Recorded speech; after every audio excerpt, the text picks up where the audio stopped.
Oke, berikutnya masih tentang soal gerak parabola ya. Sebuah benda dilemparkan dengan kelajuan 30 meter per sekon, kita punya V0 30 meter per sekon ya.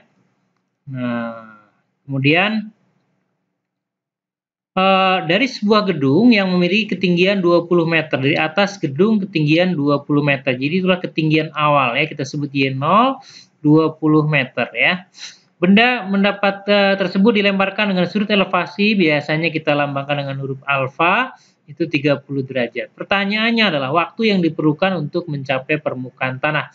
Misalnya ya, kita ilustrasikan misalnya ini permukaan gedungnya di sini ya. Nah, kemudian benda dilemparkan dari atas sini begitu ya, ada kemiringan. Nah, sampai ke tanah sana ya. Jadi Y0-nya 20 meter, sementara Y akhirnya, ya Y akhirnya di sini, ya, itu Y-nya sama dengan 0. Nah, saya kira ini bisa kita selesaikan dengan persamaan dasar posisi benda yang bergerak vertikal ya. Dengan kecepatan awal ke arah vertikal lah V0Y ya. Nah, jadi kalau kita punya V0 yang arah miring ini, sudut elevasinya alfa ya. Nah, maka V0Y adalah ya V0 sin alfa, betul sekali ya. Jadi posisi vertikalnya bisa kita tuliskan Y adalah Y0 posisi awal ya, kemudian ditambah dengan V0Y dikali dengan T alias V0 sin alfa dikali dengan T, kemudian minus setengah GT kuadrat ya. Nah, Y-nya sampai ke tanah berarti sama dengan 0. Awalnya dia punya Y0 yang sama dengan 20, ditambah dengan V0-nya 30, kemudian sin 30, ya, sin 30 derajat. Nah, kemudian dikali dengan T, ya, variabel yang kita cari. Min setengah G. G-nya langsung saja 10, ya, G-nya 10, berarti setengahnya adalah 5. Oke, berarti 5T kuadrat. Ya, jadi kita akan punya 0 sama dengan 20 plus sin 30 adalah setengah ya, setengah dikali dengan 30 berarti 15. Berarti langsung 15T min 5T kuadrat ya. Lalu kita pindah ruaskan ke sebelah kiri semuanya.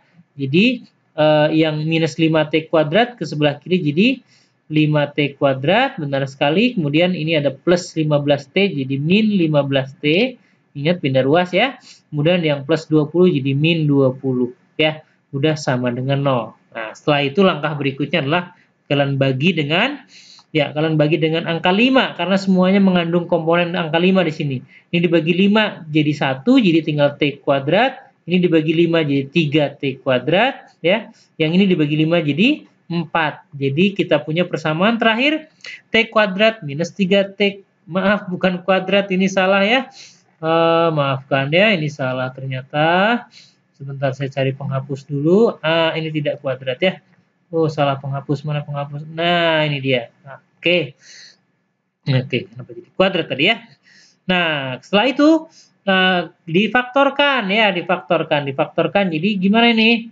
Ya, kalian pasti paham pemfaktoran ya, sedang belajar juga persamaan kuadrat di matematik ya. Ini T, ya kalian cari angka yang kalau dikalikan jadi min 4, ditambahkan jadi minus 3. Angkanya berapa? Udah ketemu? Sudah ya, oke. Min 4 dan plus 1. Ya benar ya. Nah, min 4 dan plus 1.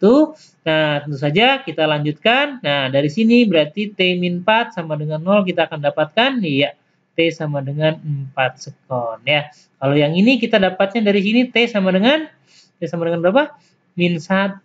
Ya, kalau min 1 berarti nggak ada kan T negatif. Nah, berarti ini nggak mungkin. Ya, berarti yang dipakai T sama dengan 4 detik. T sama dengan 4 detik. Ada jawaban T 4 detik? Ada ya. Ini yang jawabannya D ya. Bisa dipahami? Oke ya.